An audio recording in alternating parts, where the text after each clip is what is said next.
રાજકોટ અગ્નિકાંડનો મામલો જ્યારે કોર્ટમાં પહોંચ્યો ત્યારે સુનીતા અગ્રવાલની જે ખંડપીઠ છે એણે સરકારને સૂચના આપી કે નાના કર્મચારીઓને સસ્પેન્ડ કરીને સંતોષ માનવાની જરૂર નથી.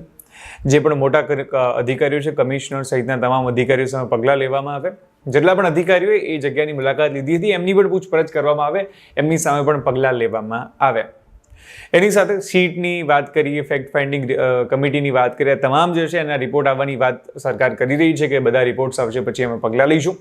પરંતુ એની સામે વાત કરીએ, કોર્ટે શું કહ્યું છે? કોર્ટે કહ્યું છે કે આ બધી વાતો સાઈડમાં મૂકો, અધિકારીઓ સામે જે છે પગલાં લો અને જેટલા પણ આવા મોટા અધિકારીઓ છે, જે પણ મેઇન આમાં લોકો છે જે સંડોવાયેલા છે, એમના ગજવામાંથી જે પીડિતો છે એમને વળતર ચૂકવો. અને એ પણ હકીકત છે, આ લોકો તો લાખો રૂપિયા કમાણા છે. 99-99ની અંદર આવી ટિકિટો વેચીને પછી લોકોના જીવ ભરખી લીધા છે આ લોકોએ. તેમની સામે પણ કાર્યવાહી થવી જોઈએ.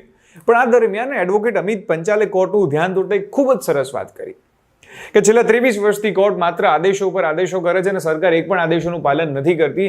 સરકાર જે છે અધિકારીઓ સાથે ગભે ગભો મિલાવીને આવા બધામાં સાથ આપી રહી છે. અને હકીકત એ પણ છે, તમે છેલ્લા કેટલાય છાપા ઉઠાવીને જોઈ લો, જેની અંદર હાઈકોર્ટના કેટલાય સૂચનો હશે, હાઈકોર્ટની કેટલીય વાતો હશે, પણ તમામ બાબતોમાં શું થાય છે? કંઈ જ થતું નથી. મોટી તકલીફ એ છે કે બધી વાતો કાગળમાં થાય છે, અસલિયતમાં કંઈ થતું નથી. એક પેલો ડાયલોગ છે એ તો બધાએ ગોખી જ લીધેલો છે.